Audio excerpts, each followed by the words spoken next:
अस्सलाम वालेकुम एस्पायरेंट्स, मैं हूं mouse Raj and you watching your creative writing favourite creative writing channel exam पे। अच्छा, जैसे कि आपको पता है कि हम लोगों की पैराग्राफ डेवलपमेंट सीरीज़ का लेक्चर 1 हम लोगों ने देख लिया था। लेक्चर 1 में हमने तमाम बेसिक्स को देख लिया था कि भाई टॉपिक सेंटेंस क्या होता है, स्ट्रक्चरिंग ऑफ पैराग्राफ कैसे होती है, कनेक्टिविटी, यूनिटी, कोहेरेंस किस तरह रखते हैं। सैम्पल पैराग्राफ हम लोगों ने एक सोशल मीडिया पर बना भी लिया था। आज हम लोग क्या करेंगे, आज हम लोगों की पैराग्राफ डेवलपमेंट सीरीज़ का लेक्चर नंबर 2 होगा। अब इस लेक्चर में हम लोग जो चीज़ें डिस्कस करेंगे वो होंगी जी ये। अब आपको तो पता है कि दरवेश का एक्सपीरियंस जो है वो यूनिवर्सिटी स्टूडेंट्स के अलावा फेडरल सेक्रेटेरिएट से लेके पंजाब सेक्रेटेरिएट तक, असिस्टेंट ऑफिसर से लेके अकाउंट ऑफिसर्स तक, पुलिस में कांस्टेबल से लेके एएसआईज तक, एजुकेशन डिपार्टमेंट में जेएसटीज पीएचडी से लेके लेक्चरर्स तक को पढ़ाने का एक्सपोजर अल्लाह पाक ने दिया। तो जब उन लोगों के साथ मैंने काम किया, अभी हम लोगों ने मिनिस्ट्रियल कोटा का सेशन एंड किया, अभी भी उसके 1-2 लेक्चर्स रहते हैं। तो जब उन लोगों के साथ मैंने काम किया, बहुत सारे लोग डिपार्टमेंट के अंदर इन सर्विस जो है, डिपार्टमेंट के अंदर मुख्तलिफ टेस्ट आते हैं जिससे ग्रेड्स जो है वो इम्प्रूव होते हैं। तो उसमें कई सालों से फंसे हुए थे बहुत से लोग जो हैं, वो हमारे साथ आए। उसके बाद उन लोगों को अल्लाह पाक ने जो है वो रास्ता दिखाया गवर्नमेंट का, वो जाके बड़ी बड़ी सीटों पर पहुँचे। तो बात करने का मकसद ये है कि जब उनके साथ मैंने काम किया, तो जो जब उन्होंने अपनी राइटिंग चेक करवाई, उन्हें इशू ये आ रहा था कि कई सालों से वो टेस्ट दे रहे थे बट उनके टेस्ट जो है वो क्लियर नहीं हो पा रहे थे। तो जब मैंने उनकी राइटिंग्स देखी, तो मुझे सबसे बड़ा इशू क्या आया, 3 इशू आए। एक तो ये आया कि उन्हें sorry, deconstruction of the topic नहीं आती थी। इसी के अंदर आ जाता है भाई डिस्कोर्सेस को पहचानना, ठीक है। एक तो वो ये काम नहीं कर सकते थे जिसकी वजह से उनका फेलियर आ रहा था। दूसरी चीज़ जो उन्हें आ रही थी, सबसे बड़ा इशू, वो उन्हें पैराग्राफ डेवलपमेंट नहीं आ रही थी। पैराग्राफ को कैसे एक पैराग्राफ डेवलप किया जाए, शॉर्ट एसेज में पैराग्राफ को डेवलप करने का कोई और तरीका है, 1000 वर्ड के ऐसे में कोई और तरीका है। वो सारी चीज़ पे मैं भी बात करता हूँ। सिर्फ ये नहीं है कि मैं आपको बातों में उलझा के छोड़ दूंगा। आपको पता है हम लोगों का इनिशिएटिव जो है वो ट्रू गाइडेंस जो है आप लोगों तक पहुँचाना है। जो लोग आप लोग भले दूर दराज इलाकों में हो या शहरों में बैठे हुए हो, इससे मेरा कंसर्न नहीं है। मेरा मकसद है आप तक ठीक चीज़ पहुँचाना। फिर उसके बाद नोट्स मेकिंग बच्चों को नहीं आती थी। अब पैराग्राफ डेवलपमेंट में ही आ जाती है भाई ग्रामर, वोकैब, इंग्लिश का एक्सप्रेशन, सेंटेंस स्ट्रक्चर, ये सारी चीज़ें यहाँ पर आ जाती हैं। ये वो मोटे मोटे मसाइल थे भाई कि जो एक बंदे को क्लियर नहीं होने देते, ठीक। अब नोट्स मेकिंग भी पैराग्राफ के साथ जुड़ जाती है कि देखो how to collect data from books, newspaper etcetera, ये आज के लेक्चर का हिस्सा है। तो नोट्स मेकिंग भी इसी का हिस्सा हो जाती है। सिर्फ इससे एक डीकंस्ट्रक्शन ज़रा सा अलहदा हो जाती है, बट डीकंस्ट्रक्शन का भी ये हिस्सा है। वो कैसे है वो भी मैं आपको अभी बताता हूँ। तो पैराग्राफ डेवलपमेंट जो है, at the end of the day, उस पर अगर एक बंदे की काम हो जाए तो वो बंदा जो है अल्लाह के हुक्म से, अगर उसके नसीब में हो तो क्लियर कर जाता है, ठीक है। सो पैराग्राफ डेवलपमेंट पे जब बंदा आता है तो उसको क्या क्या इशू आते हैं। अगर आपको भी ये इशू आते हैं, और नेचुरली आते हैं, मैंने जब स्टार्ट किया मुझे भी ये आ रहे थे, हर बंदे को ये इशू आते हैं। बाद में वो माने ना माने, बाद में इंटरव्यूज़ में वो भले कहो जी मैंने 2 महीने में कर दिया, बट ये इशू सबको आते हैं, जेन्युइनली आते हैं। क्या इशूज़ होते हैं? सबसे पहले हमें ये समझ नहीं आती कि सपोर्टिंग डिटेल्स एक पैराग्राफ के अंदर किस तरह से दी जाएँ। फिर हमें ये समझ नहीं आती कि भाई एक पासिंग पैराग्राफ का क्या क्राइटेरिया होता है। CSS PMS public service commission में पैराग्राफ्स लिखे कैसे जाते हैं। मुझे कैसे पता चलेगा कि यार अगर मैं इस किस्म का पैराग्राफ लिख दूँ तो बस वो एग्जामिनर को खुश कर देगा, ठीक। फिर हमें ये समझ नहीं आती कि हमने डेटा कलेक्ट कैसे करना है न्यूज़पेपर से, बुक से। अच्छा, इंपॉर्टेंट डेटा कौन सा और अनइम्पॉर्टेंट डेटा कौन सा है, ये हमें सबसे बड़ा इशू होता है। हम बुक उठाते हैं, उसको हाइलाइटर से हाईलाइट करना शुरू करते हैं, सफ़े को ऊपर से हाईलाइट करना शुरू करते हैं, नीचे तक हमें लगता है कि सारे का सारा डेटा इंपॉर्टेंट है। नहीं नहीं नहीं, ज़िंदगी में सारे लोग ही कीमती नहीं होते, चंद एक होते हैं। उस तरह किताब में भी एक चीदा चीदा जो है वो जगह होती हैं जहाँ पर डेटा कीमती होता है, सारा कीमती नहीं होता। और इस डेटा कलेक्शन को मैंने पैराग्राफ के लेक्चर में क्यों रखा, इसलिए रखा, मुझे बताओ, जब तुम ये डेटा कलेक्ट करते हो सारा, जाके जब एग्जाम में लिखते हो, भले करंट अफेयर का पेपर लिखते हो, सीएसएस का लिखते हो, सीएसएस का लिखते हो, इंटरनेशनल रिलेशंस का लिखते हो, जेंडर स्टडीज़ का लिखते हो, पीएमएस दे रहे हो, पब्लिक सर्विस कमीशन दे रहे हो, जो भी टेस्ट दे रहे हो, तुम जो भी डेटा लिखते हो, क्या तुम उस डेटा को पैराग्राफ की फॉर्म में नहीं लिखते हो? तो आया जब सारा डेटा लिखना पैराग्राफ की फॉर्म में है, तो उसको कलेक्ट किस फॉर्म में करना है? उसको कलेक्ट भी शायद पैराग्राफ की फॉर्म में किया जाता हो, बट कैसे, वो भी हम डिस्कस करने लगे हैं। फिर how to make practical notes that can be used in exam, इसी से फिर हम इस बात के ऊपर आ जाएंगे। हमारे पास 100-100 सफ़ों के नोट्स बने होते हैं, एग्ज़ाम में हमें वो काम ही नहीं आते। हमने इतने बड़े नोट्स बनाए होते हैं कि आखिर में हमें ही याद नहीं रहता कि इसमें क्या डेटा था। वो डेटा बस हम बस दिल को खुश करने के लिए बना रहे होते हैं कि भई मैं पढ़ रहा हूँ, बस। बाद में उस डेटा का हमें कोई भी फ़ायदा नहीं होता, बाद में वो डेटा हमें ज़रा भी काम नहीं देता। फिर इधर से हम लोग आ जाएँगे ग्रामर और सेंटेंस स्ट्रक्चर के ऊपर। ये बहुत बड़ा इशू होता है। आप किसी से अपनी असाइनमेंट्स इवैल्यूएट करवाओ, अपने एसेज़ इवैल्यूएट करवाओ, तो आपको यही इशू आता है कि भई यो जी आपका तो सेंटेंस स्ट्रक्चर ही ठीक नहीं है, आपकी तो ग्रामर ही अभी ठीक नहीं है। फिर वाइड स्कोप पैराग्राफ्स क्या होते हैं और लिमिटेड स्कोप पैराग्राफ्स क्या होते हैं। अक्सर जो है वो शॉर्ट एसेज में जब आप मिनिस्ट्रियल कोटा का एग्ज़ाम देते हो, बलूचिस्तान पब्लिक सर्विस कमीशन जिसमें हेड मास्टर वगैरह के आजकल आए हुए हैं, वो सारे मेरे पास पड़े हुए हैं एसेज, में भी आपके साथ डिस्कस करता हूँ। या आप जुडिशरी का 5 पैराग्राफ वगैरह के एग्ज़ाम देते हो तो उसमें आप वाइड स्कोप पैराग्राफ्स लिखते हो, जबकि जो जिस जिस तरह वर्ड लिमिट जो है वो 250 से 600, 600 से 1000, 1000 से 1500, 1500 से 2000 होती रहती है। तो आपके पैराग्राफ्स लिमिटेड स्कोप पैराग्राफ्स होते जाते हैं। इस बात का क्या मकसद है वो भी हम देखते हैं। यूनिटी, कनेक्टिविटी, कोहेरेंस का बुनियादी आइडिया आपको मैंने लेक्चर 1 में दे दिया था। आज हम उससे भी एक स्टेप आगे जाएंगे। फिर स्ट्रक्चरिंग ऑफ पैराग्राफ जो है वो कितने तरीके से की जाती है, और ख़ास तौर पे ये जो हम लिमिटेड स्कोप पैराग्राफ्स लिखेंगे इसकी स्ट्रक्चरिंग हम किस तरह करेंगे, ये आज का हमारा मौजू होगा। टाइप्स ऑफ पैराग्राफ्स जो हैं वो आज के लेक्चर में हम कवर नहीं करेंगे, वो फिर हम अगले लेक्चर में कवर करेंगे। फिर टाइप से जुड़े हुए और कुछ इस तरह के सवाल हैं जो हम लोगों की इस लेक्चर सीरीज़ का अगला हिस्सा हो जाएंगे, ठीक है। So without wasting any time let's start. हाँ, एक चीज़ मैं आपको पहले ही बता दूं, मुझे पता है भाई कि यूट्यूब के एल्गोरिदम्स 15-20 मिनट की वीडियो को 10 मिनट के वीडियोस को सपोर्ट करते हैं। ये वीडियो नहीं है, ये एक लेक्चर है। मुझे खुद नहीं पता अभी स्टार्ट करते वक्त कि ये लेक्चर कितने टाइम तक जाएगा। सो दोज ऑफ यू की जो तो गपशप करने के लिए उड़ते पंछी आए हुए हो, this lecture is not for you. ये लेक्चर सिर्फ उन लोगों के लिए है जिनकी ज़िंदगी का मकसद है, जिनके अंदर कोई आग है, जो क्लियर करना चाहते हैं। तो ये बिल्कुल बच्चा जी एक ट्रू गाइडेंस है।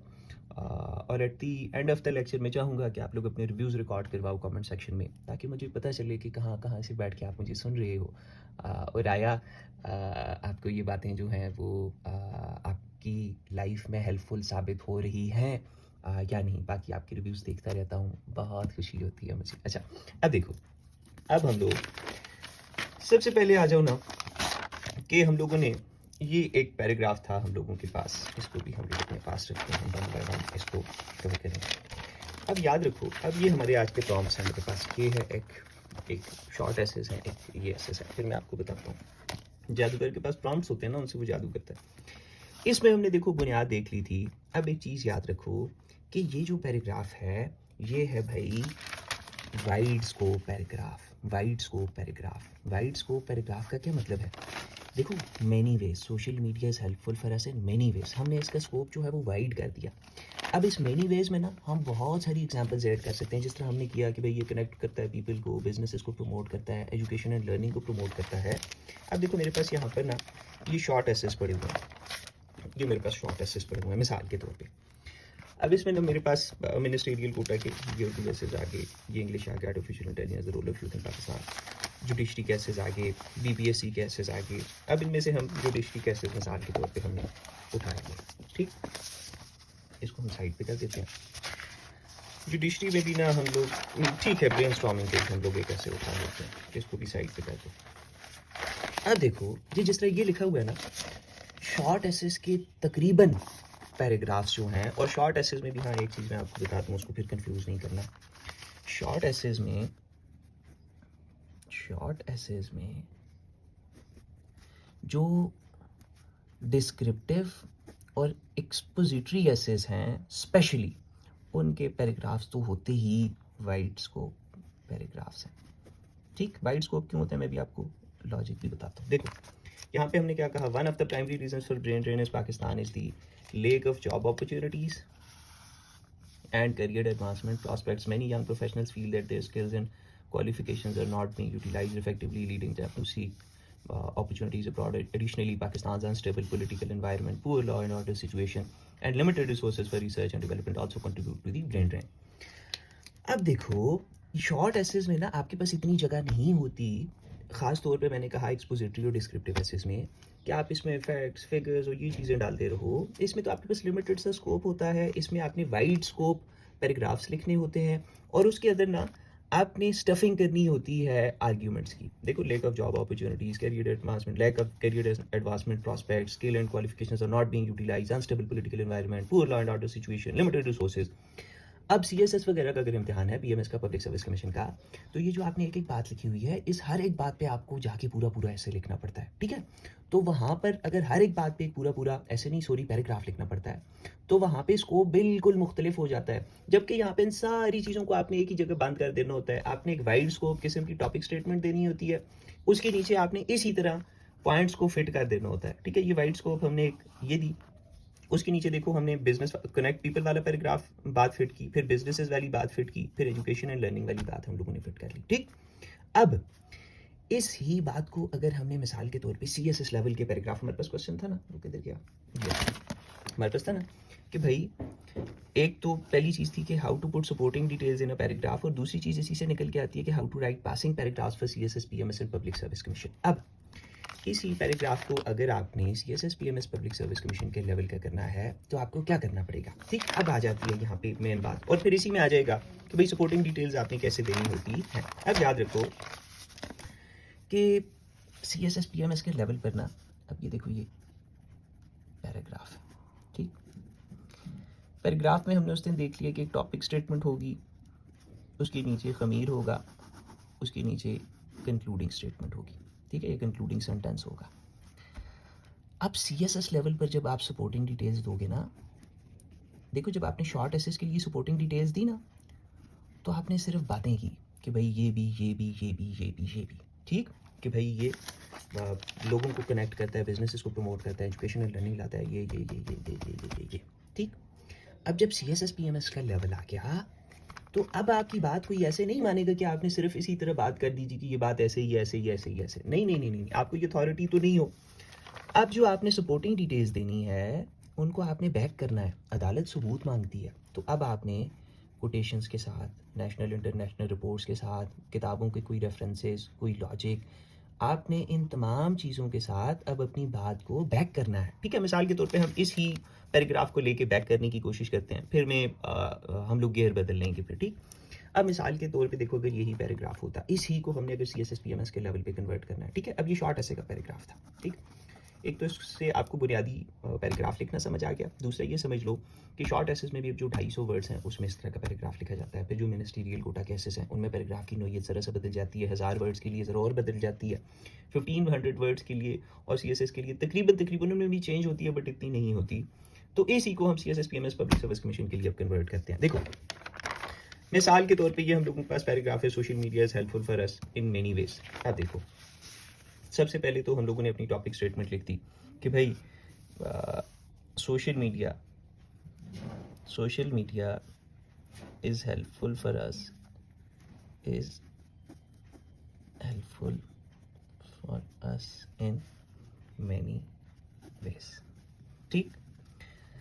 उसके नीचे पहली चीज़ हम लोगों ने क्या लिखी थी, पहली चीज़ हम लोगों ने लिखी थी भाई कि इट हेल्प्स, हेल्प्स नहीं, it connects people from all over the world and helps them stay in touch, ठीक। अगर मैं अपना बदल लूँ, नहीं है हमारे पास बदलने के लिए, छोड़, हम लोग इस तरह करते हैं। अब किस तरह लिखूँ, हाँ सादा लिखता जाता हूँ। देखो, हमने कहा दूसरी चीज़, it connects people from all over the world, अभी मैं आ रहा हूँ बात के ऊपर, ज़रा सा दंदों के नीचे गिट्टी रखनी है, and helps them stay in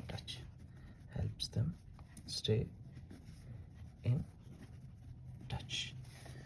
अब शॉर्ट ऐसे तक ना ये बात ठीक थी कि भाई it connects people from all over the world and helps them stay in touch.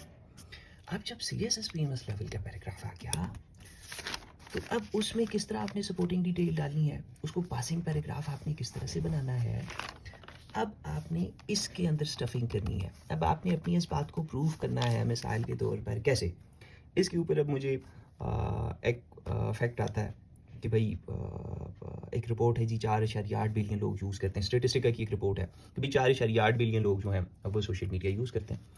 तो अब ये जो मैंने सारी बातें की हुई है ना, ये वाली connect people, businesses, promotion, education and learning, अब मैं इनको सब्सटेंशिएट करने की कोशिश करूंगा। अब ये बातें सिर्फ बातों से प्रूफ नहीं होंगी, क्योंकि अब लेवल बड़ा हो गया, अब CSS PMS के लेवल पर हम आ गए, तो अब हमें सब्सटेंशिएशन की ज़रूरत है। तो देखो, it connects people from all over the world and helps them stay in touch. अब मैं कहूँगा, मिसाल के तौर पे मुझे एक रिपोर्ट आती है कि भाई according to Statista, according to Statista 2024, 4.8 billion people, 4.8 billion people worldwide क्या करते हैं, यूज़ करते हैं भाई social media, use social media. आगे मैं लिख लेता हूँ फॉर कम्युनिकेशन, क्योंकि कनेक्टिविटी की बात है ना, वैसे रिपोर्ट में सिर्फ यूज़ सोशल मीडिया तक था, फॉर कम्युनिकेशन। ये देखो, अब ना बात सिर्फ ये नहीं है कि मैं इतनी बात करके अगली बात पे चला जाऊंगा जी, ये नहीं है कि बस इधर से मैं कहूँगा ये लोगों को कनेक्ट करती है, फिर आगे मैं बिजनेसेस वाली बात पे चला जाऊंगा, नहीं। अब मैं सपोर्टिंग डिटेल्स पुट करूंगा इन चीज़ों के अंदर। देखो, अब मैं इसको मज़ीद भी आगे बढ़ा सकता हूँ, मैं कह सकता हूँ भाई कि ये जो 4.8 बिलियन लोग इसको यूज़ करते हैं, तो ये लोगों के दरमियान जो है वो गैप को कम कर रहा है और लोगों के दरमियान कनेक्शंस बना रहा है, ठीक है। फिर उसके बाद मैं अगली बात पे चला जाऊंगा, इसको लिख ही लेते हैं। मैं कह दूंगा कि ये जो इतनी बड़ी रीच है, दिस फास्ट रीच क्या करती है, काम करती है, ये ब्रिज करती है फासलों को, राइट जी, this fast reach bridge geographical. फिर मैं एक और चीज़ के ऊपर भी आता हूँ, ठीक है, जियोग्राफिकल गैप्स, और क्या करती है, इनकरेज करती है या फॉस्टर करती है या प्रमोट करती है मीनिंगफुल कनेक्शंस को, ठीक, मीनिंगफुल कनेक्शंस को। अब वोकेबलरी भी जिस तरह आप उठा रहे होते हैं ना, डॉन से उठा लिए, जैसे 100 वर्ड उठा लिया, 1500 वर्ड उठा लिया, उस तरह नहीं होती, ठीक है। अब ये फास्ट एनकरेज भी मैं यूज़ कर सकता हूँ, मैं प्रमोट भी यूज़ कर सकता हूँ, मुख्तलिफ़ किस्म की वोकेबलरी जो है ना, ब्रिजेस के लिए मैं कुछ और चीज़ यूज़ कर सकता हूँ। तो वोकेबलरी उठाने का उस पर भी चलो हम किसी वक्त बात करेंगे। सो अब ना इसके नीचे जो मैंने बात की है ना, अब ये बात मुनासिब होगी है, अब ये बात सिर्फ बात नहीं रही, अब इस बात के नीचे सबूत आ गया। अब देखो, फिर मैं आखिर में इस पर आके बड़ी ज़बरदस्त बात करूँगा। आखिर तक मेरे साथ बने रहोगे तो फिर सारा मज़ा भी तुम्हें आएगा और सारा फेज़ भी हासिल होगा, ठीक है। वो कहते होते हैं ना कि आखिर में जब दुआ होगी, आखिर तक जो महफिल में बैठेगा, जब दुआ होगी तो फिर फरिश्ते कहेंगे बख्शे बख्शाए उठ जाओ। तो ये भी महफिल इस तरह की कि आखिर तक बैठोगे तो फिर वो सारा फेज़ जो है वो तुम्हें हासिल होगा। अब दूसरी चीज़ देखो, दूसरी चीज़ थी many businesses use social media to sell their products and find new customers. दूसरी चीज़ क्या थी, दूसरी चीज़ थी मैनी बिजनेसेस क्या करते हैं, many businesses use social media to sell their products and find new customers, find new customers। अब यहाँ पर भी यही बात होगी, अब यहाँ पर भी ये देखो, ये आ गई हम लोगों के पास दूसरी बात। अब हमने इस बात को भी सब्सटेंशिएट करना है, ठीक है। अब मिसाल के तौर पर बंदा जब सब्सटेंशिएशन की तरफ जाता है, तो हर एक बात में उसके पास रिपोर्ट्स, कोटेशंस, इस किस्म की चीज़ें नहीं होती। तो लॉजिक भी एक चीज़ का नाम है। पिछले लेक्चर में मैंने ये आपको टच दिया था, आज मैं सिखा रहा हूँ इस चीज़ को, ठीक। लॉजिक भी किसी चीज़ का नाम होता है। मिसाल के तौर पे अब मैं एक्सप्लेन कर सकता हूँ कि भाई ये जो मैंने बात की कि many businesses use social media to sell their products and find new customers, इसका मतलब क्या है, ठीक है। अब मैं बात को एक्सप्लेन करूँगा कि भाई जिस तरह के सोशल मीडिया प्लेटफॉर्म्स होते हैं, फेसबुक है, इंस्टाग्राम है, ये लोगों को इस काबिल बनाते हैं जी कि लोग अपनी चीज़ें बेचें। वहाँ पे लोग अपनी चीज़ें दिखाते हैं, कपड़े हो गए जी, मेकअप प्रोडक्ट्स हो गए, जिम प्रोडक्ट्स हो गए, घड़ियाँ हो गई, अंगूठियाँ हो गई, सुई तक, दुनिया की हर चीज़ यार ऑनलाइन बिक रही है, ठीक है। तो मैं क्या कहूँगा कि भाई social media platforms like social media platforms like क्या, like Facebook, Instagram and TikTok, YouTube भी ऐड करना चाहता हूँ कर सकते हो, एंड TikTok, ये क्या करते हैं, ये सारे लोगों को इस काबिल बनाते हैं, ये सारे लोगों को काबिल के लिए क्या इनेबल करते हैं, ये सारे लोगों को इनेबल करते हैं, किसको इनेबल करते हैं, ये जो बिजनेसेस हैं उनको इनेबल करते हैं। इनेबल बिजनेसेस किस चीज़ के लिए, to sell their products, sell products किधर, ऑनलाइन, सही। ये मैंने अब अपनी बात के नीचे ना एक वजनी बात रख दी। अब मेरी बात जो है वो लॉजिक की मदद से प्रूफ हो रही है, ठीक है। अब मैं कह सकता हूँ कि भाई ये जो एंटरप्रेन्योर लोग हैं, ये जो छोटे छोटे बिजनेसेस हैं, ये अपनी आइटम्स को उधर रख के, अपनी चीज़ों को उधर रख के शोकेस करते हैं, जिसकी वजह से ये बहुत सारी ऑडियंस तक पहुँचते हैं और फिर बहुत सारा पैसा कमाते हैं, ठीक है। यहाँ पे मैंने क्या कह दिया, social media platform like Facebook, Instagram and TikTok enable businesses to sell products online. कैसे इनेबल करते हैं? एंटरप्रेन्योर्स, एंटरप्रो स्पेलिंग देख लेना, मेरे हाथ से तो यही है, एंटरप्रेन्योर्स एंड छोटे बिजनेसेस, एंड छोटे बिजनेसेस बिजनेसेस क्या करते हैं इधर, ये स्मॉल बिजनेसेस और एंटरप्रेन्योर्स क्या करते हैं मीडिया के ऊपर, अपने प्रोडक्ट्स को शोकेस करते हैं, ठीक है।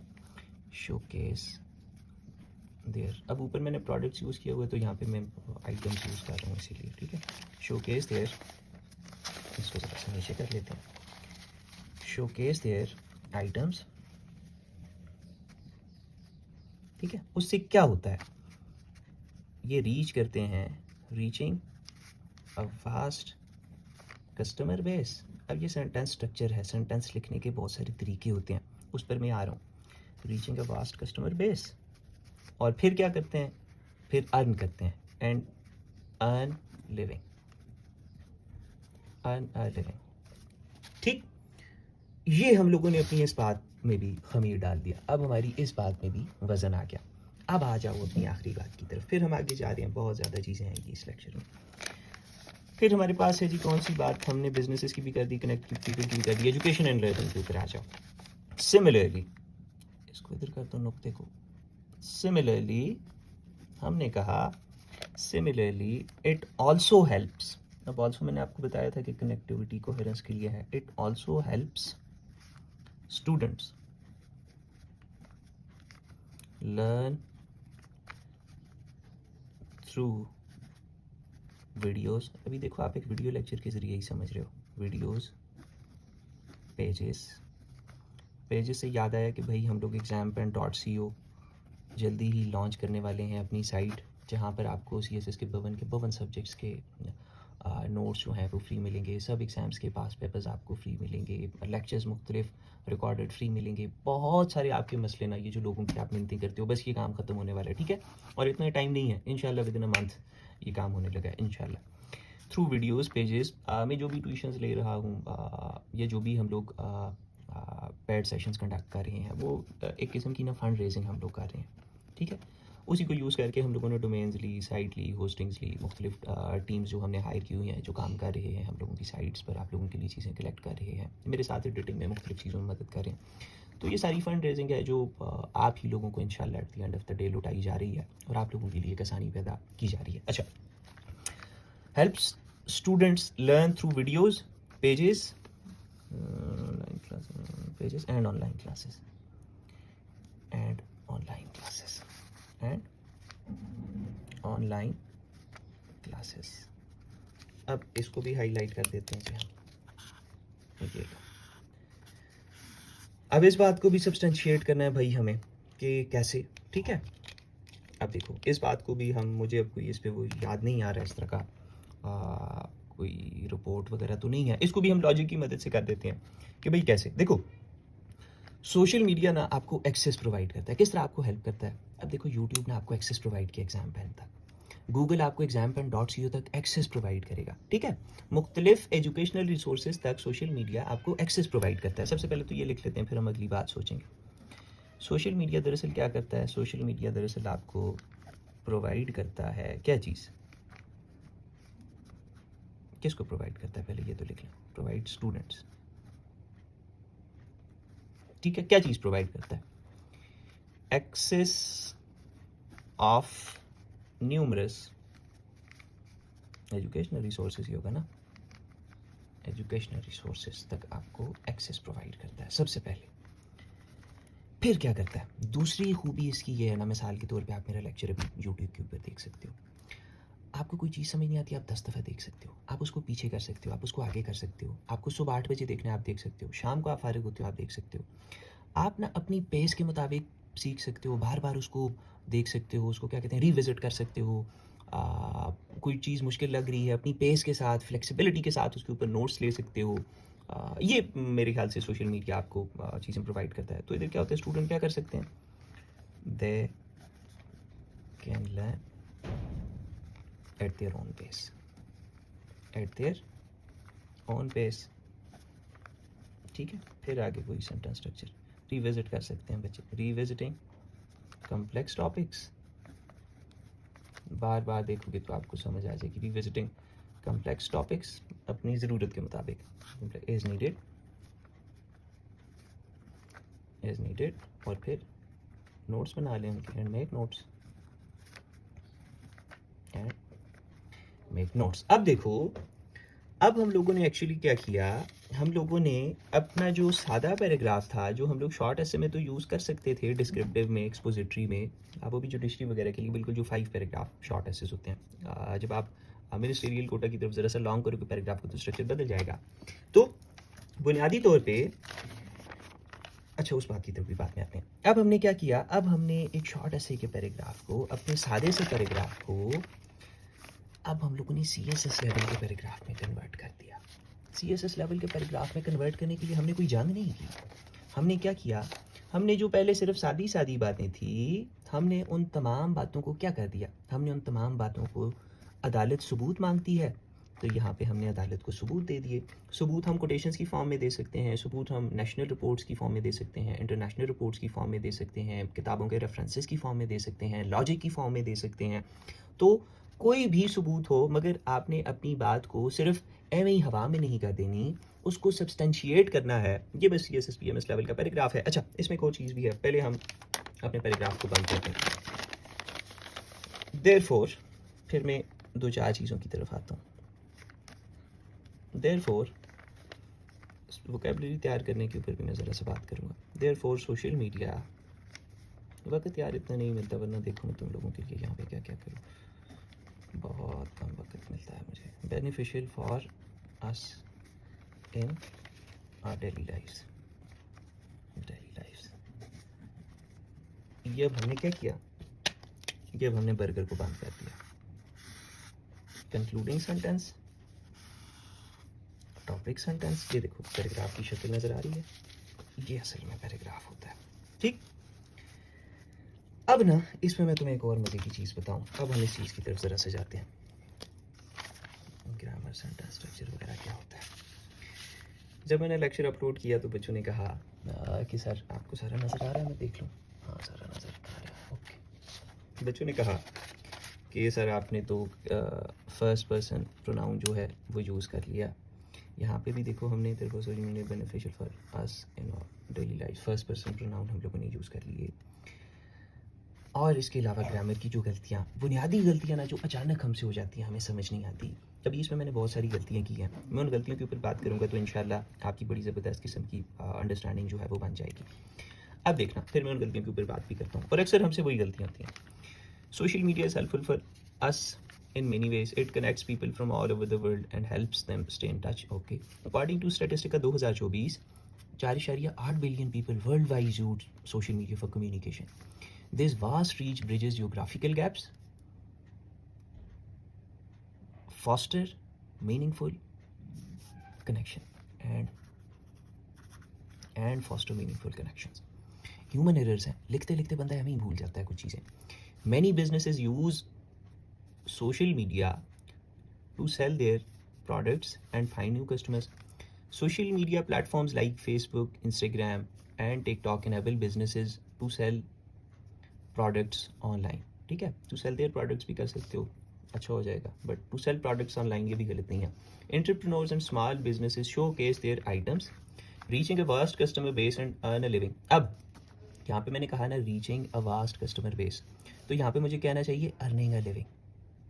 अर्निंग अ लिविंग, जुमले का वज़न कभी भी हमने ख़राब नहीं करना। यहाँ पे ग्रामेटिकल सेंस में अगर मैं बात करूँ ना, ये जेरेंट फ्रेज़ मैंने यूज़ की हुई है, तो यहाँ पे जेरेंट फ्रेज़ है, तो एंड के बाद भी यहाँ पे अगर आधा किलो वज़न मैंने रखा हुआ है तराजू के एक तरफ, ये दरम्यान में तराजू है ना, एंड के एक तरफ अगर आधा किलो वजन है तो दूसरी तरफ भी आधा किलो होना चाहिए। यहाँ पे भी अर्निंग अ लिविंग होना चाहिए, यहाँ पे फिर अर्न अ लिविंग नहीं होना चाहिए। यहाँ पे जेरंट फ्रेज है तो यहाँ पे भी जेरंट फ्रेज होनी चाहिए। यहाँ पे अगर टू रीच होता तो फिर मैं यहाँ पे टू अर्न लिखता। तो हमें ये वजन जो है वो बराबर रखना चाहिए। Similarly it also helps students learn through videos, pages and online classes. Social media provide students, अच्छा social media provides singular noun है तो आगे हम लोगों ने SEIS का इजाफा करना है, ठीक है, सिंगुलर नाउन या प्रोनाउन के साथ। प्रोवाइड स्टूडेंट्स, प्रोवाइड्स के साथ हमेशा लगता है विद, और एक्सेस ऑफ नहीं, एक्सेस के साथ हमेशा लगता है to, access to numerous educational resources, ठीक। They can learn at their own pace, revisiting complex topics as needed and make notes, revisiting complex topics as needed and make notes. इधर क्या गलती है अभी आप लोग मुझे बताओगे। Therefore social media is beneficial for us नहीं होगा, इन आर नहीं होगा। Therefore social media is beneficial in daily lifes, ठीक है। अस को भी हटा दो, आर को भी हटा दो, किसी और तरीके से बनाओ। फर्स्ट पर्सन प्रोनाउंस को आप लोग यूज़ करने की यूज़ नहीं करेंगे, ठीक है। सो इस तरह मुख्तलिफ गलतियाँ होती हैं, कुछ ह्यूमन एरर्स हो जाते हैं, सब्जेक्ट वर्ब के एग्रीमेंट हमसे हो रहे होते हैं, सेंटेंस स्ट्रक्चर हमें बनाने नहीं आ रहे होते, उसके हमसे इशूज़ हो जाते हैं। बट मेरी नसीहत ये है कि लिखना स्टार्ट करो। ये नहीं है कि मुझे जिस दिन ग्रामर आएगी मैं लिखना शुरू करूँगा, मुझे पहले ग्रामर पढ़नी चाहिए, नहीं नहीं, स्ट्रक्चर के ऊपर पकड़ करते जाओ। आहिस्ता आहिस्ता ये गलतियाँ आखिर तक बंदे से होती रहती हैं, ये ठीक हो जाएंगी। बट जब तुम लिखना शुरू नहीं करोगे तो किधर से तुम्हें बॉलिंग आएगी। बॉल फेंकना शुरू करोगे तो फिर तुम्हें इन स्विंग भी आएगी, आउट स्विंग भी आएगी, यॉर्कर भी आएगा, बाउंसर भी आएगा। तुम कहोगे जी कि जब तक मुझे नींद में बाउंसर मारना और यॉर्कर मारना नहीं आ जाता मैं उस वक्त तक बॉल ही नहीं फेंकूंगा। नहीं, बॉल फेंकोगे तो ये चीज़ें आएंगी, पहले आएंगी और बाद में बॉल नहीं फेंकनी। पहले बॉल फेंकनी है फिर बाद में ये चीज़ें आपको आएंगी। अच्छा, अब ये चीज़ तो हम लोगों ने कर ली, हम लोगों ने इस पैराग्राफ को इसमें कन्वर्ट तो कर दिया। मगर CSS PMS में बहुत कम इस तरह होता है कि हमारे पास इतना वाइड स्कोप किस्म का पैराग्राफ हो। मैंने आपको कहा था कि वाइड स्कोप पैराग्राफ्स हमारे पास शॉर्ट एसेस में अक्सर होते हैं, CSS में हमारे पास PMS में लिमिटेड स्कोप पैराग्राफ्स होते हैं। ये जो अब हमने 3 बातें की है ना, CSS PMS में शायद हमें इन 3 के ऊपर अलग-अलग एसेस लिखने पड़ जाते। उन एसेस में ना CSS PMS में ये होता है अक्सर पब्लिक सर्विस कमीशन में कि देखो ये जिस तरह इंट्रो है, बॉडी होती है, कंक्लूजन होता है, बॉडी में भी नेक पार्ट होता है, फिर मेन आर्ग्यूमेंटेशन होती है, फिर उसके बाद सजेशन या वे फॉरवर्ड होता है। मेन आर्ग्यूमेंटेशन में भी 2 चीज़ें होती हैं, थीसिस होता है, एक एंटी थीसिस होता है, बात का दूसरा रुख होता है। थीसिस में तो आप लिखते ही लिमिटेड स्कोप पैराग्राफ्स हो। हाँ, काउंटर आर्ग्यूमेंट्स देते वक्त आपके पास स्कोप ज़रा सा बड़ा हो जाता है, एक ही पैराग्राफ में आप बहुत सारे काउंटर आर्ग्यूमेंट्स दे सकते हो, तो वहाँ पे आप वाइड स्कोप पैराग्राफ लिख सकते हो। बट ज़्यादातर आपके पास ना इस तरह होता है कि इनमें से एक आध बात पे पूरी इस पे अलग पैराग्राफ लिखना पड़ जाएगा, इस पे अलग वो जो 7-8 आर्ग्यूमेंट हम लोग देते हैं ये तो उन पे हमें अलग पैराग्राफ्स लिखने पड़ते हैं। तो ये तो एक वाइड स्कोप पैराग्राफ था, इसको तो बड़ी आसानी से हम लोगों ने फिल कर लिया, आप लोगों को सारा कॉन्सेप्ट भी बुनियादी तौर पे समझ आ गया। मगर अगर इनमें से सिर्फ एक बात के ऊपर पूरा पैराग्राफ लिखना पड़ जाए, then how would we deal with the structuring of that paragraph. ये हम लोगों का असल वो चीज़ है जिसकी तरफ मैं आपको लाना चाह रहा था। अब देखो मिसाल के तौर पे इसमें से हम कोई चीज़ उठा लेते हैं, एजुकेशन एंड लर्निंग उठा लेते हैं, क्योंकि इस वक्त हम लोग एजुकेशन एंड लर्निंग के ऊपर ही काम कर रहे हैं, ठीक। तो मिसाल के तौर पर हमने कह दिया भाई कि सफ़र हम लोग जिन्हें सफ़र की ज़रा से लिख लेते हैं, मुझे देखने दो। ओके ठीक है, इधर से हम लोग शुरू कर लेते हैं। मिसाल के तौर पे मैं कह देता हूँ भाई लर्निंग के ऊपर हम कुछ कह देते हैं कि ऑनलाइन लर्निंग ने यार एक इनकलाब ही ले आई है, इस बात पे हम एक पैराग्राफ लिखते हैं। ऑनलाइन लर्निंग क्या कर रही है जी, हम लोग कहते हैं जी ऑनलाइन लर्निंग प्लेटफॉर्म्स क्या कर रहे हैं। Online learning platforms have transform the education, ये ट्रांसफॉर्म द एजुकेशनल लैंडस्केप, ये transform the education, online learning platforms have transformed education landscape. ठीक होगा ना, ऐसे भी मेरे ख्याल से एजुकेशनल लिखने की तो ज़रूरत नहीं होगी। ये मिसाल के तौर पर ना हम लोगों ने एक पैराग्राफ लिखना है पूरा। अब इसमें ना सबसे पहले बंदे को ब्रेनस्टॉर्मिंग करनी पड़ती है। सोचो कोई रिपोर्ट आती है, वो कोई इस तरह की चीज़ जो तुम इस पैराग्राफ में लिख सकते हो। अब मुझे स्टैटिस्टिका की एक रिपोर्ट आती है, वो रिपोर्ट ये कहती थी कि भाई जो स्टूडेंट से जब सर्वे किया गया ना, तो स्टूडेंट्स ने कहा कि भाई ये ऑनलाइन लर्निंग की वजह से 70%, ये मैंने सोशल मीडिया पे एक जगह पढ़ी थी कि सुनी थी, उन स्टूडेंट ने कहा कि भाई 70% बेहतरी आई है हम लोगों के लर्निंग एक्सपीरियंसेस के अंदर। और जो पढ़ाने वाले लोग हैं उन्होंने भी कहा, 60% उन लोगों ने भी कहा कि हाँ भाई बहुत बड़ी एक तब्दीली आई है। 60% एजुकेटर्स ने ये माना कि यार ये जो ऑनलाइन लर्निंग है इसने बदल के रख दिया है सारा लैंडस्केप, और 70% स्टूडेंट्स ने माना। यार आप बलूचिस्तान में बैठे हुए भी ये जो चीज़ें सुन रहे हो, आप इस्लामाबाद लाहौर आते थे, आपको ये चीज़ें नहीं मिलती थी, तो आया ये तब्दीली नहीं लाई ऑनलाइन लर्निंग ने? तो ये एक स्टेटिस्टिका की मेरे पास एक रिपोर्ट है, ठीक है, स्टेटिस्टिका की। अब रिपोर्ट तो आपके पास है, अब आपने क्या करना है ना, आपने ऊपर से इस रिपोर्ट की तरफ रास्ता बनाना है। आपको पता है ये रिपोर्ट आपके पास है, अभी एग्जामिनर को नहीं पता कि आपके पास ये रिपोर्ट है। आपने ना इस किस्म की कहानी, इस किस्म का कॉन्टेक्स्ट बनाते हुए ऊपर से नीचे की तरफ आना है कि आखिर में ये वाली जो रिपोर्ट है ना ये फिट हो जाए आपके पैराग्राफ के अंदर। अब इसकी तरफ आप किस तरह से आओगे? स्टूडेंट्स ने क्या कहा कि भाई बेहतरी आई है, एजुकेटर्स ने कहा कि बेहतरी आई है। सबसे पहले तो हम लोग बेहतरी पे बात कर लेंगे। सबसे पहले क्या बेहतरी आई है, ये देखो सबसे पहले क्या हुआ। सबसे पहले भाई क्वालिटी एजुकेशनल रिसोर्सेज तक आपको एक्सेस मिल गया। ठीक, क्वालिटी एजुकेशनल रिसोर्सेज तक आपको एक्सेस मिल गया। उसके बाद क्या हुआ, अपनी learn at their own pace, बच्चे अपनी पेस के ऊपर लर्न करें। तीसरे नंबर पे क्या हो गया, बच्चे न्यू सब्जेक्ट्स को एक्सप्लोर करें। उसके बाद क्या हो गया, फ्लेक्सिबिलिटी मिल गई, भाई अपने वक्त के ऊपर पढ़ो, जिस वक्त पढ़ना चाहते हो पढ़ो, जिस वक्त नहीं पढ़ना चाहते हो ना पढ़ो। फिर पूरी दुनिया तक आपको एक्सेस मिल गया, जहाँ से भी है आप अपनी मर्ज़ी की चीज़ें बड़ी आसानी से जो है वो उठा सकते हो। बाहर अगर पढ़ना चाहते हो किसी से, तो मुल्क के बाहर भी तुम किसी के पास पढ़ सकते हो। बस ये तुम्हें फ़ायदे मिल गए। ठीक, अब ये मिसाल के तौर पे ना मैंने वो पुल बना लिया है, जिस पुल से होते होते मैं अपनी इस रिपोर्ट की तरफ आऊँगा। समझ लो बात को। असल में अगर स्ट्रक्चर वाइज बात की जाए ना, कि मैंने दे दी टॉपिक स्टेटमेंट के नीचे ना अब मैं दूंगा ज़रा सा एक्सप्लेनेशन। दरअसल मैं इस चीज़ को पहुंच रहा हूँ, इसकी दे रहा हूँ, मगर एग्जामिनर को लगे कि एक्सप्लेनेशन में इस टॉपिक स्टेटमेंट की दे रहा हूँ। टॉपिक स्टेटमेंट मैंने इस तरह से बनाई हुई है कि उसको लगे कि यार अब ये इधर से नीचे उतर रहा है, नीचे उतरते नेचुरली ऐसी जगह आ जानी चाहिए जहाँ पे हमने ये वाली रिपोर्ट फिट करनी है। उस रिपोर्ट को ऐसा ना लगे कि जाली कोई फिट की हुई है जी मजबूरन, ऐसा ऊपर से एक नेचुरल सिनेरियो बना के हमने नीचे की तरफ आना है कि नीचे नेचुरली पता चले कि हाँ यार इस रिपोर्ट की तो जगह ही इधर बनती थी। देखना अब मैं ऊपर से नीचे आऊँगा। अब देखो, online learning platforms have transformed educational landscape. In platforms ने सबसे पहले तो क्या किया कि बच्चों को क्वालिटी एजुकेशनल रिसोर्सेज तक एक्सेस दे दिया। तो हम लोग लिख देते हैं जी, अब ये क्या है, ये चीज़ है, ये टॉपिक स्टेटमेंट थी ना ऊपर, अब ये उसकी एक्सप्लेनेशन है। ठीक है, एक्सप्लेनेशन में मैं क्या कहूँगा, online learning platforms have transformed educational landscape. In platforms ने सबसे पहले क्वालिटी एजुकेशनल रिसोर्सेज तक हमें एक्सेस दिया। दीज प्लेटफॉर्म्स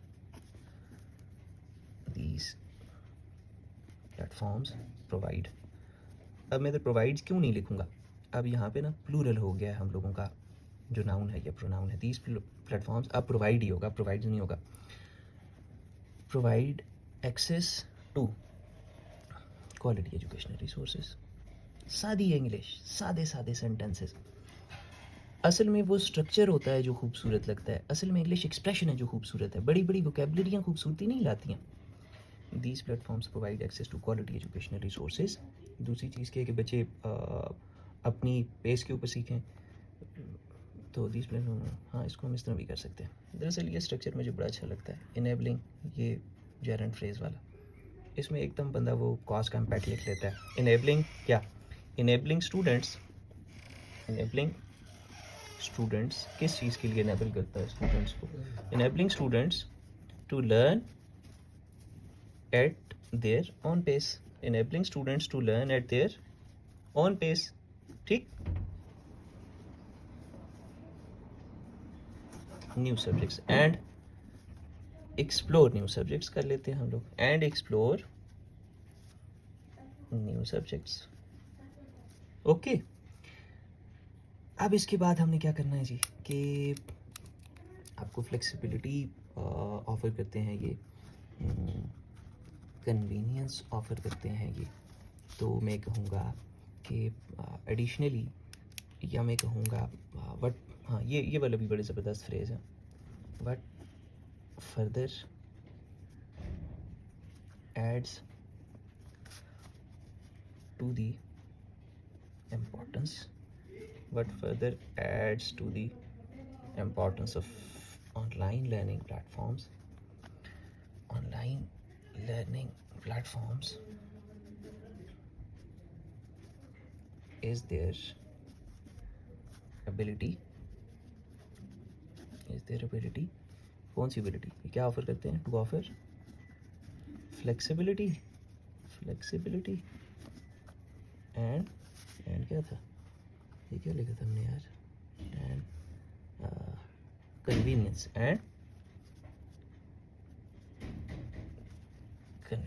ठीक है। अब देखो मैंने ये लिखा, but further adds to the importance of online learning platforms. अब ये मैं एडिशनली भी लिख सकता था, बट एडिशनली एक लफ्ज़ था, ये मैंने 1 2 3 4 5 6 7 8 9 10 लफ्ज़ लिख दिए। एक तो मैंने जगह भी पूरी करनी है, और दूसरा ये खूबसूरत भी लग रहा है कि जो चीज़ मज़ीद इसकी इंपॉर्टेंस में ऐड करती है वो क्या है कि ये जो फ्लेक्सिबिलिटी ऑफर करते हैं और कन्वीनियंस ऑफर करते हैं, ठीक है। ये हो गया, but further adds importance of online learning platforms the ability to offer flexibility and convenience. किसको? ये कमी है ना इसमें, टू स्टूडेंट्स। कमी नहीं छोड़नी, अपना जुमला आपने हमेशा मुकम्मल सेंस दे आपका जुमला, टू स्टूडेंट्स। अब ये पूरा हो गया। अब देखो उसके बाद क्या है, ये क्या अराउंड द वर्ल्ड वाली कोई बात की थी ना मैंने, कि भाई सारी दुनिया से एक्सेस कर सकते हो तुम मटेरियल्स को, वर्चुअल क्लासेस ले सकते हो, इंस्ट्रक्टर्स जो बाहर हैं उनके साथ तुम यहाँ से रिमोटली जो है वो कनेक्ट कर सकते हो। तो किस तरह का जुमला बनाएंगे हम कहेंगे कि students from around the world, students from around the world can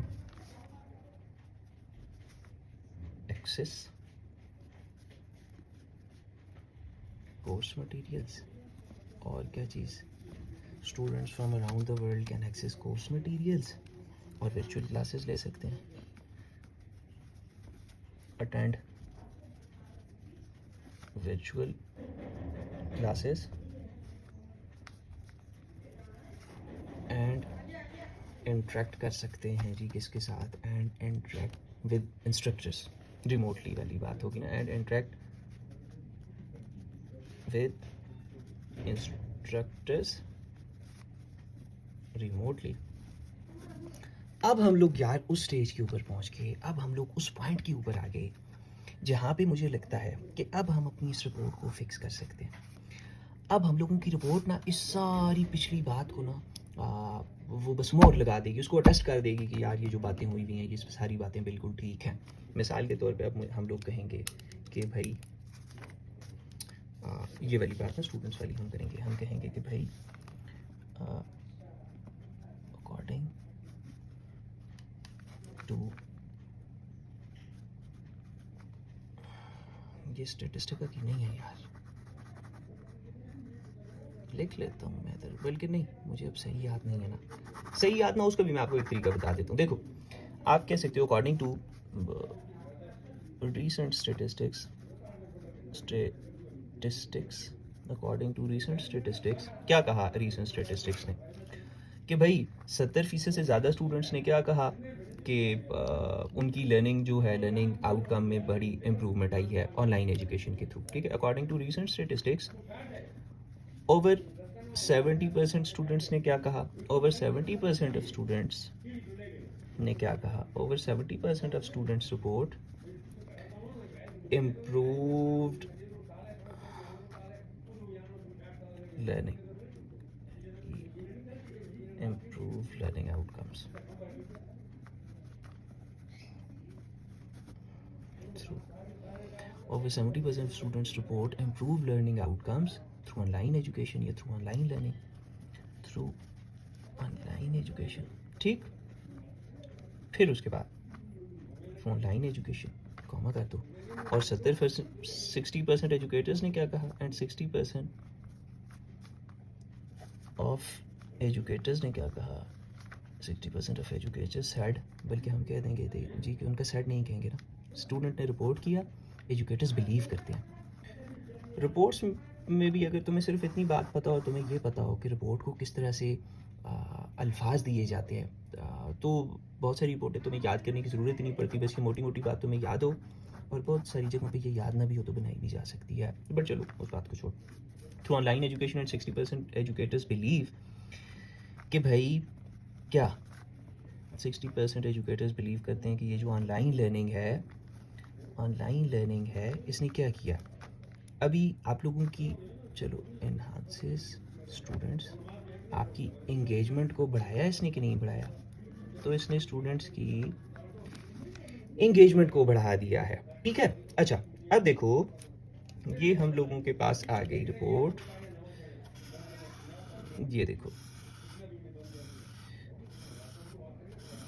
हाँ जी, बोलो ना यार, बिजी है अभी, मुझे टाइम मिला है लेक्चर के लिए, टाइम ही नहीं मिल रहा था। ठीक है, बस उनको आप बस कैटर करो। अच्छा, एक तो यार इतना वक्त कंजस्टेड है कि मैं आपको क्या बताऊं। मेहमानों से मिलने का वक्त, बहुत सारे मेहमान इस वक्त बैठे हुए हैं। ये तो आज एक संडे है, मैं आपके लिए कर रहा हूँ, वरना तो duty, office visits.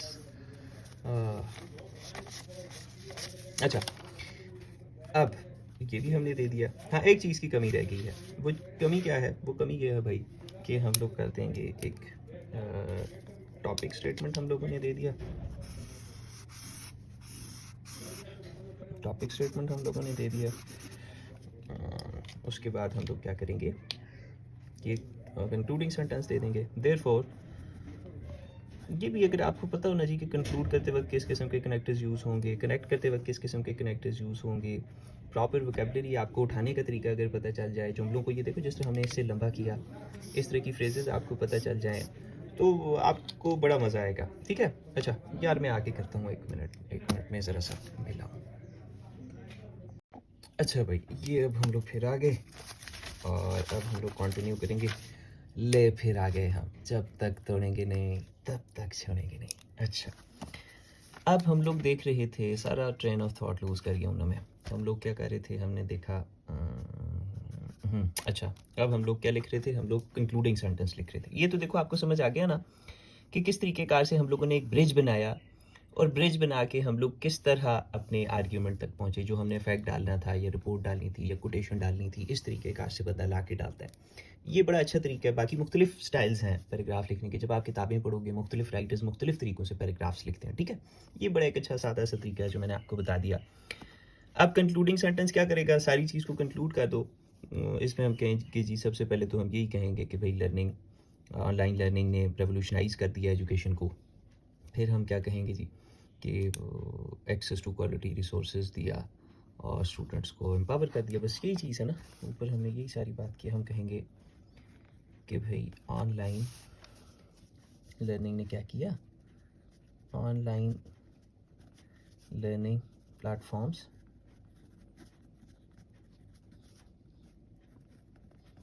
Have revolutionised education. किस तरह, फिर उसी स्टाइल में आ जाओ, जेरंड फ्रेज वाले स्टाइल में। इसमें कॉज का इम्पैक्ट बड़े ज़बरदस्त तरीके से लिखना होता है। मुख्तलिफ स्टाइल हैं सेंटेंस स्ट्रक्चर बनाने के, ठीक है। Providing unparalleled access to quality education, quality educational resources, ठीक, quality educational resources, providing unparalleled access to, बल्कि क्वालिटी रिसोर्सेज ही कर देते हैं, बस इतनी लंबी अब बात नहीं करते। टू क्वालिटी रिसोर्सेज एंड फिर क्या जी, स्टूडेंट्स को एम्पावर करता है, एंड एम्पावर स्टूडेंट्स, यही लिखेंगे ना हम? नहीं, एम्पावरिंग स्टूडेंट्स लिखेंगे। प्रोवाइडिंग है ना, providing unparalleled access to quality resources, तो फिर एंड के उस तरफ भी एम्पावरिंग, वजन बराबर रखेंगे हम लोग। एम्पावरिंग स्टूडेंट्स किस चीज़ के लिए एम्पावर करता है? टू टेक कंट्रोल, किस चीज़ का कंट्रोल? स्टूडेंट्स अपनी लर्निंग जर्नी का, ऑफ देयर लर्निंग जर्नी का कंट्रोल स्टूडेंट्स के पास आ जाता है। सो ये देखो भाई, ये आ गया कंक्लूड, बर्गर बन गया, ठीक। ऊपर आ गई टॉपिक स्टेटमेंट, नीचे आ गई कंक्लूडिंग स्टेटमेंट, उसके दरमियान सारा खमीर आ गया, ये एक्सप्लेनेशन आ गई, ये हम लोगों की रिपोर्ट आ गई। इस रिपोर्ट के नीचे मैं मज़ीद कुछ और चीज़ें एप्लीकेशन टाइप भी लिख सकता था, इसको मैं अप्लाई करके फिर भी कंक्लूजन पे जा सकता था अगर मैंने इस पैराग्राफ को मज़ीद लंबा करना होता। सो क्वेश्चंस हमारे किधर हैं, ये हमारे क्वेश्चंस हैं, ये देखो। अब दरअसल वो सारा ट्रेन ऑफ थॉट में लूज़ करके वो मुझे देखना पड़ेगा। सपोर्टिंग डिटेल्स कैसे पुट करते हैं हमने देख लिया, पासिंग पैराग्राफ कैसे लिखते हैं हमने देख लिया। दो सूत्रों में देखो, एक तो ये था हम लोगों के पास पासिंग पैराग्राफ, मगर ये वाइड स्कोप पैराग्राफ था, इसलिए हमने जो नैरो स्कोप पैराग्राफ होते हैं वो भी हमने डेवलप करके देख लिया कि किस तरह हम अपने आर्ग्यूमेंट्स को डेवलप करते हैं। फिर इसमें देखो, आर्ग्यूमेंटेटिव ऐसे के लिए पैराग्राफ लिखने और डिस्क्रिप्टिव के लिए पैराग्राफ लिखने, टाइप्स ऑफ जिस तरह एसेज हैं उस तरह टाइप्स ऑफ पैराग्राफ्स भी हैं। टाइप्स के ऊपर मैं अगले लेक्चर में जाऊंगा, उसमें मैं आपकी मज़ीद कुछ मुश्किलात हल कर दूंगा, बट स्ट्रक्चर यही रहेगा।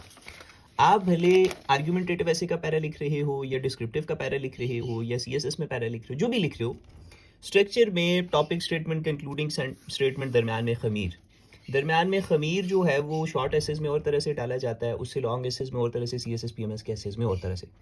अब सीएसएस पीएमएस के एसेज में अब डिस्क्रिप्टिव ऐसे है, एक्सपोजिटरी है, जो भी है उसमें सारा स्ट्रक्चर यही रहेगा, सिर्फ बस थोड़ी सी जो हेर फेर होगी वो मैं आपको सिखा दूंगा।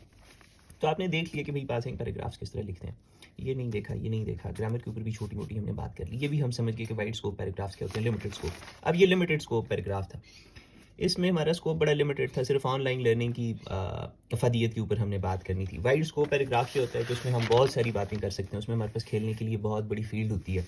तो ये वाइड स्कोप और लिमिटेड स्कोप की बात होगी। वाइड स्कोप जो है वो शॉर्ट एसेज में यूज़ करते हैं, क्योंकि वहाँ पे हमारे पास इतनी जगह नहीं होती कि हम हर चीज़ को सब्सटेंशिएट करें, वहाँ पे वाइड स्कोप की मदद से हम लोग बात को आगे पहुँचाते हैं। यूनिटी, कनेक्टिविटी, कोहेरेंस हम लोगों ने देख ली पिछले लेक्चर में भी, इसमें भी देख लो कि यूनिटी है भाई, एक ही ऑनलाइन लर्निंग की अफदियत पे सारी बातें लिखी हुई हैं, ये यूनिटी है। कोहेरेंस क्या होती है, कनेक्टिविटी, देखो हर एक चीज़ बिल्कुल फ्लो करती हुई नीचे नीचे नीचे नीचे आखिर तक बिल्कुल बंधा हुआ पैराग्राफ है। फिर हाँ, कंक्लूडिंग कंक्लूडिंग स्टेटमेंट लिखने के ना दो तरीके हैं, एक इसको अगले से जोड़ना, इसको हुक बना देना, और एक ये है कि ऊपर थीसिस स्टेटमेंट की तरफ ही इसको वापस कर देना। इसको हमने ऊपर थीसिस स्टेटमेंट की तरफ ही वापस किया, बर्गर बना दिया। हुक बनाने का तरीका भी मैं आपको अगले लेक्चर्स में बताऊंगा, ठीक।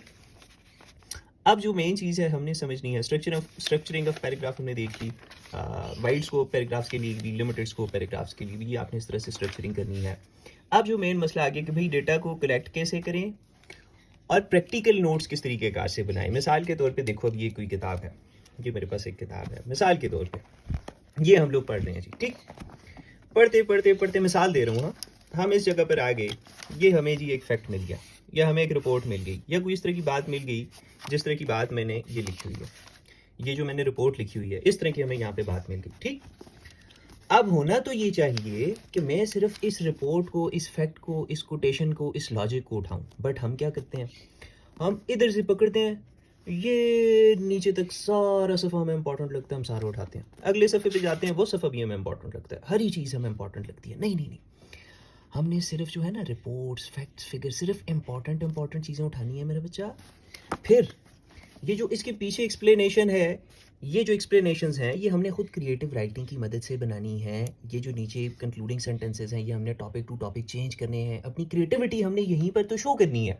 हमने सिर्फ ये चीज़ किताबों से उठानी है, अखबारों से उठानी है, मुख्तलिफ जगहों से उठानी है, ये चीज़ अपने जहन से बनानी है, ये चीज़ अपने दिमाग से बनानी है, ये चीज़ अपने दिमाग से बनानी है। अगर तो आप ये सारा ही उठाओगे तो फिर आप कभी नोट्स भी कंप्लीट नहीं कर सकते, कोई चीज़ आपको याद भी नहीं रहेगी, और प्रैक्टिकली आप उसको एग्जाम में यूज़ भी नहीं कर सकते। इसलिए आपने सिर्फ इंपॉर्टेंट चीज़ उठानी है। पीछे जो इसका मिसाल देता हूँ, देखो, मिसाल के तौर पे हमने कहा जी कि 4.8 बिलियन लोग सोशल मीडिया यूज़ करते हैं, कहा हमने। अब ये जो मैंने बात किताब में से उठाई, समझो वो यही थी जी कि 4.8 बिलियन लोग सोशल मीडिया यूज़ करते हैं स्टेटिस्टिका की रिपोर्ट के मुताबिक। अब मैंने क्यों कहा कि भाई मैं ये वाली सारी डिटेल किताब से नहीं उठाऊंगा, ये भी नहीं उठाऊंगा, ये भी, सिर्फ ये अपने मकसद की बात में किताब से उठाऊंगा। क्यों? अगर मैं मिसाल के तौर पे क्लाइमेट चेंज पे ऐसे लिख रहा हूँ, तो उसमें भी मैं इसको यूज़ करूँगा। मैं कहूँगा कि भाई क्लाइमेट चेंज की अवेयरनेस फैलाने के लिए सोशल मीडिया पे हमारे पास 4.8 बिलियन लोग इसको यूज़ करते हैं, तो हम बड़ी तेज़ी से इसकी अवेयरनेस फैला सकते हैं। मिसाल के तौर पे मैं अगर बिज़नेस पे बात करूँगा, तो मैं कहूँगा कि भाई बिज़नेसेस के पास तो अभी 4.8 बिलियन कस्टमर्स हैं, तो इनको कस्टमर्स के तौर पे यूज़ करके बहुत बड़ी जो है वो इकनॉमिक कामयाबी हासिल की जा सकती है। वुमेन एम्पावरमेंट पे मैं बात कर सकता हूँ जी कि वुमेन रिलेटेड कोई इश्यूज़ हैं तो हम एकदम अवेयरनेस फैला सकते हैं, कोई मसला हो जाता है तो हम एकदम स्विफ्ट रिस्पॉन्स जो है वो शो कर सकते हैं, ठीक है? सो वुमेन एम्पावरमेंट, मिसाल मैं आपको एक दे रहा हूँ। सो ये जो अब 4.8 बिलियन वाली एग्जांपल है, इसको मैं क्लाइमेट चेंज के तनाजुर में भी यूज़ कर सकता हूँ, बिज़नेस के तनाजुर में भी, वुमेन एम्पावरमेंट के तनाजुर में भी यूज़ कर सकता हूँ। मैं उसको मुख्तलिफ़ तरीक़ेकार से यूज़ कर सकता हूँ। मेंटल हेल्थ इश्यूज़ भाई पे मैं अगर कोई पैराग्राफ लिख रहा हूँ तो मैं कहूँगा भाई 4.8 बिलियन पीपल जो हैं वो इसको यूज़ करते हैं। तो ये देखो कितना बड़ा दायरा कार है कि मेंटल हेल्थ इश्यूज़ भी जो हैं इसी तेज़ी से बढ़ रहे हैं। आर्टिफिशियल इंटेलिजेंस हम लोगों तक किसके ज़रिए पहुँच रहा है? सोशल मीडिया के ज़रिए पहुँच रहा है, ठीक है? इसकी जो एप्लीकेशंस निकल रही हैं, चैट जीपीटी ये वो, और राइटिंग की दुनिया में, एडिटिंग की दुनिया में, वो सारे सॉफ्टवेयर्स किस तरह लोगों तक पहुँच रहे हैं? 4.8 बिलियन पीपल तक सोशल मीडिया के थ्रू पहुँच रहे हैं। सो ये जो ऊपर वाली कहानी है, ये जो टॉपिक स्टेटमेंट है, कंक्लूडिंग स्टेटमेंट है, ये सारी हम टॉपिक टू टॉपिक बदलते रहते हैं।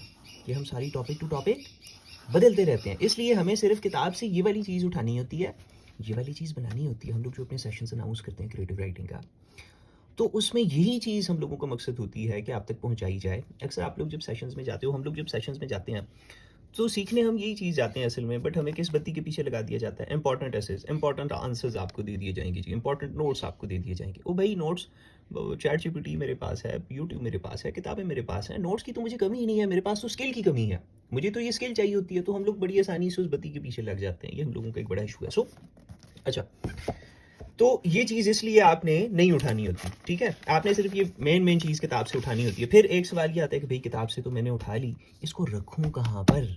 इसको रखूँ कहाँ पर? अब ये जो सारा एक्सपोज़र मैं आपके साथ शेयर कर रहा हूँ, ये देखो, ये एसेस बहुत सारे लिखे हुए, चेक हुए हुए, नेट सीएसएस के एग्ज़ाम के लिए, पीएमएस के एग्ज़ाम के लिए जो लिख रहा हूँ, ये तमाम का एक्सपोज़र है जो आपके साथ में शेयर कर रहा हूँ। अच्छा, अब ये देखो, इनको उठा के रखना कैसे? ये लेक्चर मैंने दिया हुआ है, इसका लिंक भी मैं दे दूँगा, थीम किस तरह प्रिपेयर करनी है। मिसाल के तौर पे सोशल मीडिया के ऊपर ही हम लोगों का ये है, ये थीम भी सोशल मीडिया की है। सोशल मीडिया पे भई देखो, सबसे पहले तो आपने डिसाइड करना है कि थीम इसकी क्या है, मैं क्या प्रिपेयर करूँ। देखो 10 से 15 टॉपिक से आपने सिर्फ थीम्स तैयार करनी होती हैं, ठीक है? अब सोशल मीडिया की थीम क्या है? अपॉर्च्युनिटीज़ और चैलेंजेस। ये सोशल मीडिया की थीम है। अच्छा, ये सोशल मीडिया की थीम है, अपॉर्चुनिटीज़ एंड चैलेंजेस। इस पे तैयार कर लो ना, सारे टॉपिक इसके हल हो जाएंगे।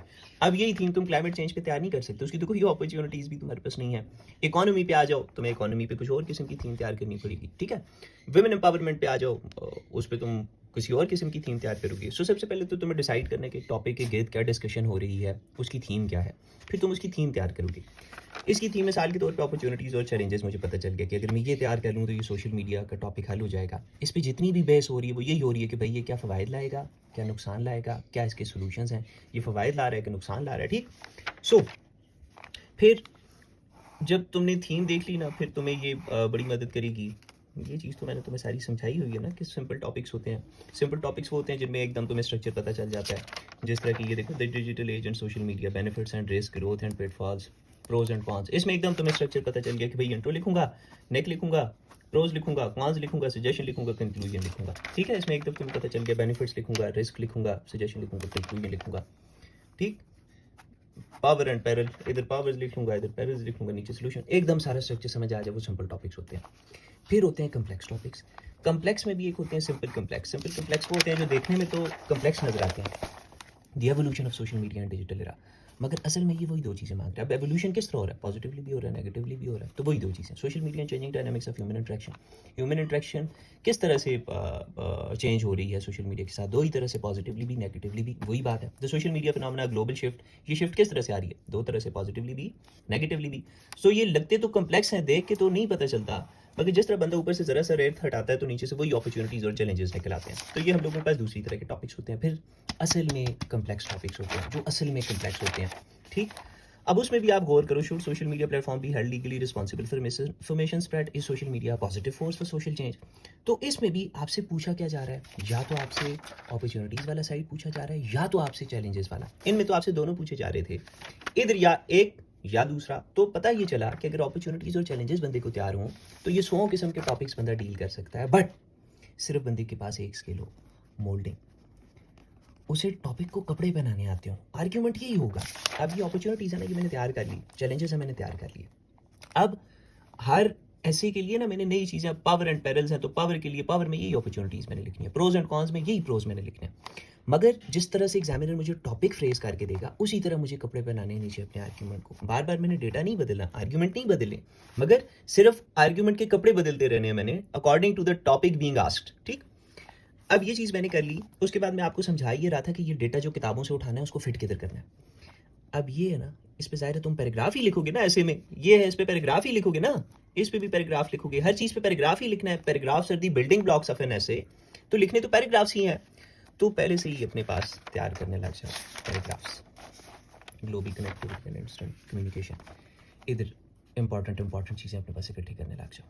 Increase awareness of social media issues, और सारी बातें ये नहीं पूरा पूरा पैराग्राफ बना दिया। पैराग्राफ बनाने की प्रैक्टिस करो, सिर्फ ये इंपॉर्टेंट चीज़ें किताबों से उठाओ, फैक्ट एंड फिगर्स बनाओ, न्यूज़पेपर से उठाओ, जिधर से मिले। तुम्हारे पास ये जगह पहले से बनी हुई है, तुम्हें पता है ये 10 के हैं, 10 के हैं, इधर ही मैंने फिट करनी है। सोशल मीडिया के ऊपर कहीं भी कुछ पढ़ रहे हो, या तो तुम अपॉर्चुनिटी पढ़ रहे होगे या तो तुम चैलेंज पढ़ रहे होगे, दो ही चीज़ें तुम्हारे सामने आएंगी। जो चीज़ जिधर से फिटिंग मिले, अच्छी मिले, उसको उठा के ना आगे इन जगहों पर फिट करते जाओ। एक एक बस, मजीद एक दो, और ये नहीं कि रिपोर्टें किसी जगह कोई अच्छा फैक्ट मिल जाए, hashtags like black lives me too have reached millions globally sparking over 25 million people. तो किसी जगह कोई अच्छा फैक्ट मिल जाए, कोई लॉजिक मिल जाए, कोई कनेक्टिविटी के लिए कोई चीज़ मिल जाए, कोई कोटेशन मिल जाए, उन चीज़ों को उठा के तुम अपने पास इस तरीके कार से अपने नोट्स में चोर करते जाओगे। ठीक है, वहाँ से उठाओगे, यहाँ पे तुम्हारे पास आगे पहले से जगह बनी होगी, उस जगह पे तुमने सिर्फ फिट इन करना है चीज़ों को। ठीक, ये चीज़ अभी तो तुम्हारे काम की नहीं है। असल में होता है इस तरह कि जब हम टीम तैयार करते हैं तो हम पहले से ही ऐसे इसके इंट्रोडक्शंस तैयार कर लेते हैं, कंक्लूजन्स तैयार कर लेते हैं, ओपिनियंस तैयार कर लेते हैं, मुख्तलिफ चीज़ें हैं जो, देखो, जंग में जाके सिर्फ असला चलाया जाता है, असला बनाया नहीं जाता। स्मार्ट स्टडी इसी चीज़ का नाम है, थीम प्रिपरेशन इसी चीज़ का नाम है। इसीलिए तो देखो, एक ही घर में से 10-10 बहनें जी पास होगी, एक ही ख़ानदान में से एक पास हुआ फिर दूसरा हो गया, क्यों? उन लोगों के पास गाइडलाइन ठीक आ गई, उन्हें रास्ता नज़र आ गया। ये नहीं है कि तुम्हें बड़ा अफलातून होना पड़ता है तो फिर तुम आगे जाओगे। बिल्कुल आसान सी चीज़ें मैं भी तुम्हारे सामने कर रहा हूँ, क्या तुम्हें ये नज़र नहीं आ रही? सो बच्चा जी, दैट इज़ हाउ कि आप लोग अपने पास फिर डेटा कलेक्ट करते हो। इंपॉर्टेंट अनइम्पॉर्टेंट कभी आपको समझ आ गई होगी कि इंपॉर्टेंट डेटा वो है जो फैक्ट है, फिगर है, लॉजिक है, और अनइम्पॉर्टेंट वो है जो उसके ऊपर एक्सप्लेनेशन है, जो कि हमने खुद से बनानी है। ये चीज़ आपके लिए अनइम्पॉर्टेंट है, ये आपने वहाँ से उठानी नहीं है, सिर्फ इसको पढ़ के सीखना है। फिर हर बुक जब तुम पढ़ोगे तो हर राइटर का अपना एक स्टाइल है, वो पैराग्राफ अपने तरीके से बनाएगा, वो हुक्स अपने तरीके से डालेगा, वो ब्रिज अपने तरीके से बना रहा होगा। तो जब तक तुम्हें ये स्ट्रक्चर पता नहीं है तो तुम किताब पढ़ते हुए ना, किताब को तुमने एक राइटर की तरह पढ़ना है। अभी तो शुरू में तो हमें किताब रीडर की तरह पढ़नी भी नहीं आती, मगर असल मकसद किताब का ये कि हमने किताब को एक राइटर की तरह पढ़ना है, ताकि हम लोगों को वो पेचीदगियाँ नजर आएँ जो लिखते वक्त हमें मसाइल आते हैं, वो मसाइल हमारी रीडिंग से हल हों। ठीक, सो अभी बहुत सारी चीज़ें मेरे ख्याल से तो कर ही लिए, माइंड से कुछ ना कुछ तो निकल गया होगा ही होगा, क्योंकि वो सारी ट्रेन ऑफ थॉट भी हम लूज़ कर गए थे। बट बच्चे जी, दैट्स इट। बाकी जो मज़ीद चीज़ें हैं मैं अगले लेक्चर में टाइप्स आपके सामने रखूँगा। बाकी आपको किस तरह का फ़ील हुआ, आप क्या चाहते हो मज़ीद किन चीज़ों को मैं टच करूँ? अपने रिव्यूज़ जो है, अपने कीमती रिव्यूज़ से हमें आगाह कीजिए, अपनी दुआओं में याद रखिए। थैंक यू, फ़ी मान अल्लाह, अल्लाह हाफ़िज़।